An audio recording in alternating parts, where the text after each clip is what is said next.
So let's get an introduction into Scratch and what's happening. So this little cat here is also referred to, if we look down here where the mouse is going, is referred to as a sprite.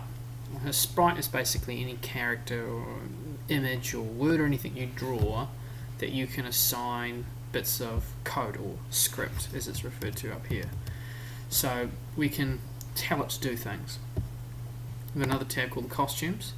This is where you can draw your own ones or import ones, so you can upload from a file, and you can have multiple ones per sprite. So one sprite could have a lot of costumes and do a lot of different things, and you could tell it to look a certain way when a certain thing happens.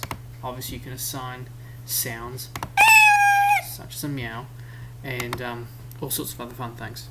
So what we're going to do is we're going to get into just the basics of the code and how the computer reads what you're doing, so you can start understanding what's happening.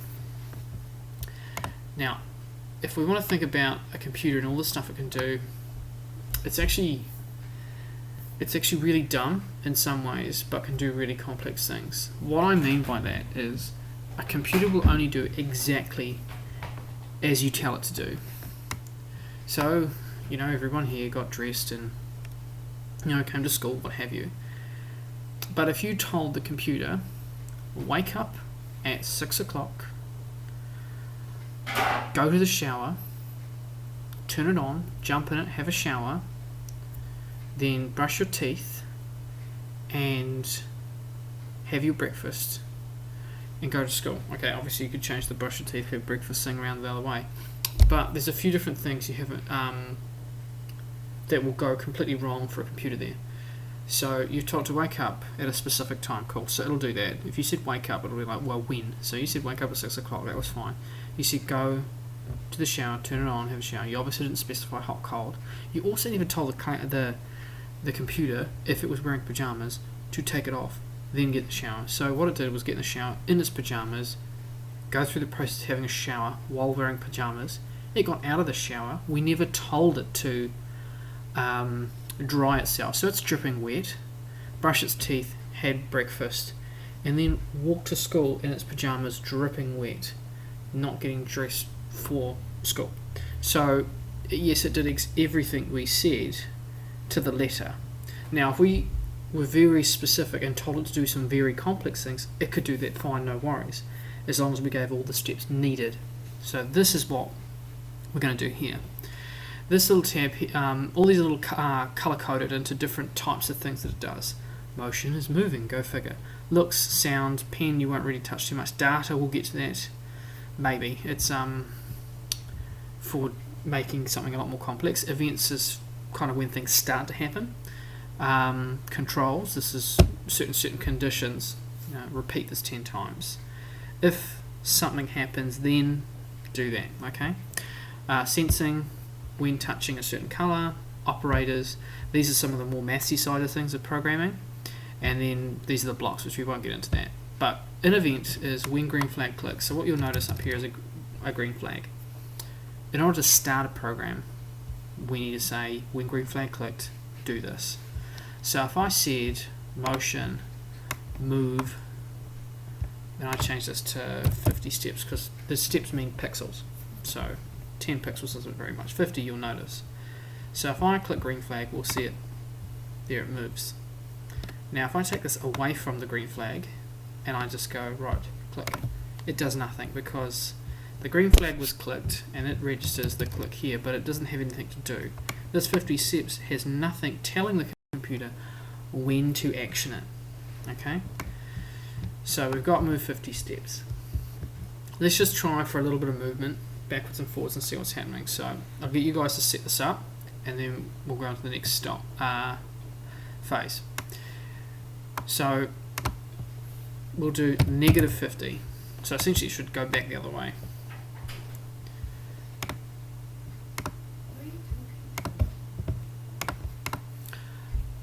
So we've got this code set up, and what we want this to do is to move forward 50, then move back 50.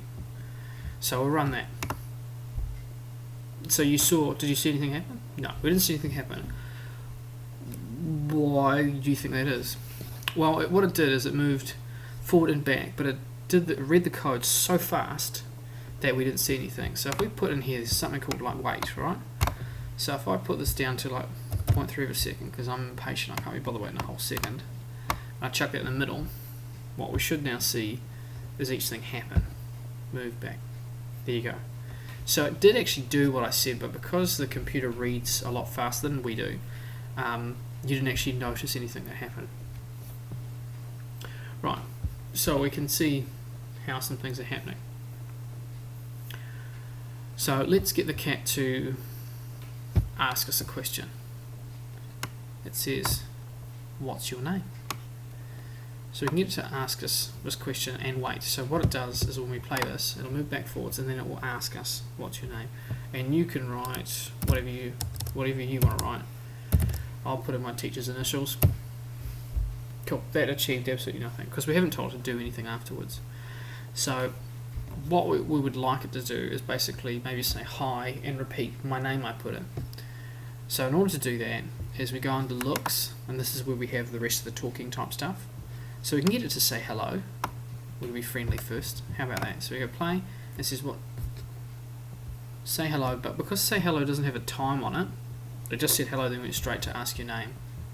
So if we stop that, and I change it for the say hello for 2 seconds, click that out, say hello for 2 seconds, and then ask what's your name. Hello, you know, 1, 2, okay, what's your name? And you can be like, my name's that, good luck pronouncing that. So what we want to do is we want to get it to say hello and then repeat my name. So if we say hello, but there's no way it's going to recall our name because it hasn't been told to record our name. In these operators, there's one little thing here, join. Okay, so what we're trying to do is join the word hello, and then I can put something in here. So under the sensing, the blue one, where we ask the question, there's an answer there. So we've asked a question, it stores it an answer, and so it'll say hello.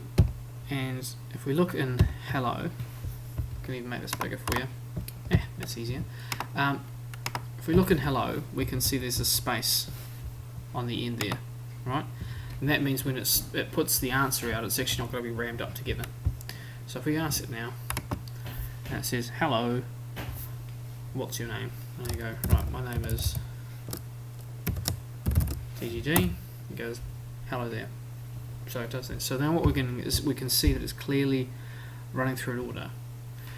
So what we want to say now is let's get it to increase in size. So we can say change size by 10, or we can say set size to a percentage. So 100% is obviously what it is currently. So if we say set it to like 150%, it will do that. So you run it now, say hello, ask what your name is, right, hello, and it repeats exactly what it says, and it gets bigger. Now the interesting thing is, if we run it again, we'll see what happens. Hello, ask my name, and then we'll do the same thing, and then it stays at that same size, so it doesn't shrink at all. It doesn't go back to its original size, because all we've done is we've told it down here to get bigger at 150%, but when we start the program again, we haven't actually told it to go back to its original size. So if we swap this set size to 150, and we say change size by 10, which I don't know how big that is, but we'll see how that goes. Okay, and we should see it increase slightly.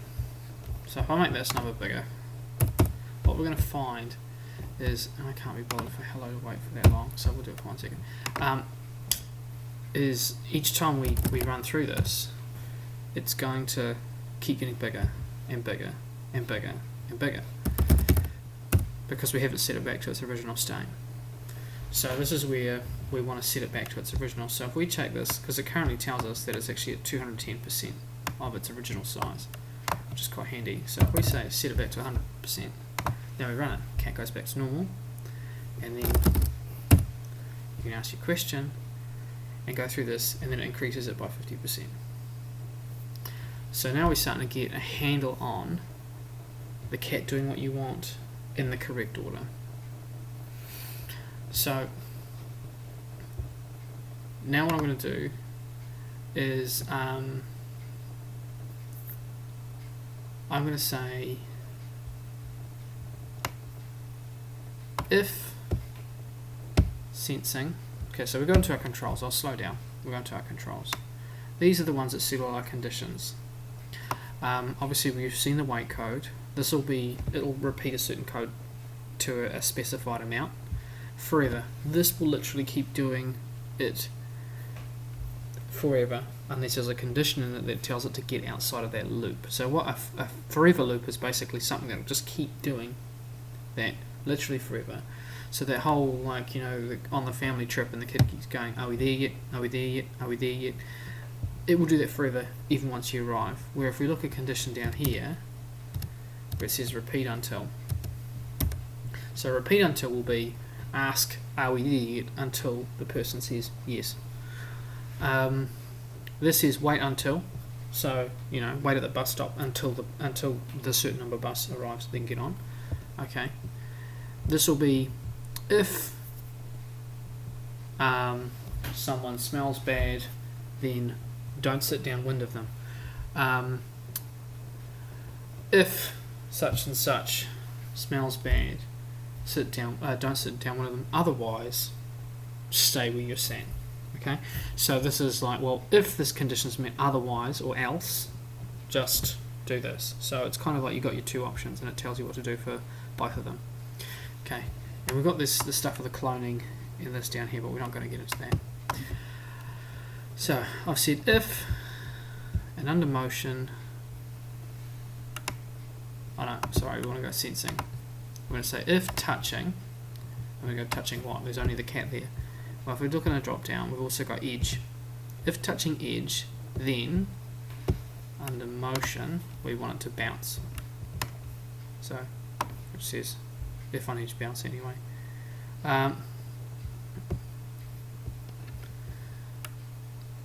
So what we can do is we can do move another 10 steps. Right, we run this and it goes hello, what's your name? Blah, blah, blah. Right, and increase in size, and it says if touching edge, move 10 steps. So I didn't move because I wasn't touching the edge. So, and then if on edge bounce. So if I change this to, so I just move this out of the way and I'll put this up out of the way, up there. I go control, and I go repeat until. So if I right mouse click this and duplicate, repeat until touching edge, move 10 steps. And I can say if on edge bounce, but it repeats the script until it touches the edge. So as soon as it touches the edge, it's not going to do the bounce anyway because it's going to jump out of this loop. But we'll see the difference in behavior.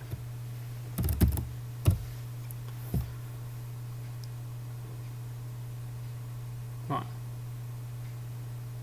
So what it does is it keeps moving, and if on edge bounce, it's interesting that it still keeps touching the edge, but this is where you get the sensitivity and scratch and having to tinker. Also, what you notice is the cat flipped upside down.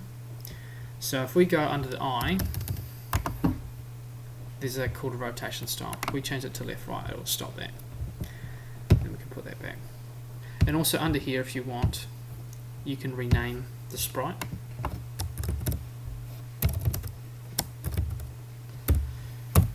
Okay. So what we're starting to get now is a few things happening. So what I'm going to change this to is a different condition again, which, so I'll just check this up here out the way so you can kind of see the few different versions. That's right, if they click together, is forever, move 10 steps.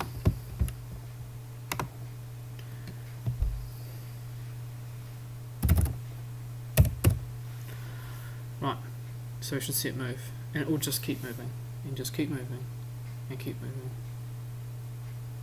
So what it's done is it's stuck in this forever loop.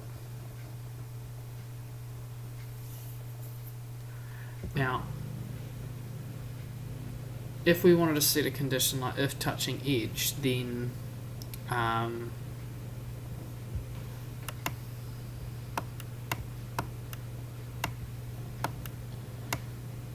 so if I put that in there and say if touching edge, and I can say something, so I'll change this to, sorry, get this to stop. Okay, if I change this to like a fraction of a second, if touching edge, say hello, and I can get it to say ouch. That's kind of appropriate. Right, now what you'll see is that as we go through the name, it'll keep doing it. Ouch.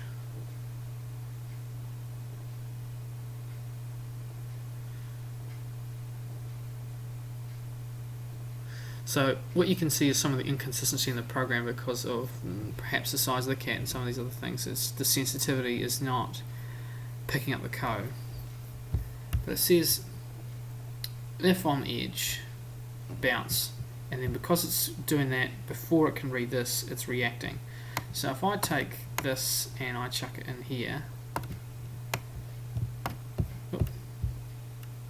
so we can, now what we've done is we've made the code more accurate. So we've waited it to say ouch first, then do the edge bounce, and it's got rid of that glitch where it does it inconsistently, because what it was doing is it was bouncing and then saying if touching edge, say ouch, and sometimes it was reading and acting faster than it could read the next line. And so this is where you getting your order right in your code is going to make a huge difference. So what I want you guys to do is go through and experiment with a few of these things, getting it to move, getting it to spin, turn, what have you, and then we'll get through saying a story, and then we can get some other bits and pieces going.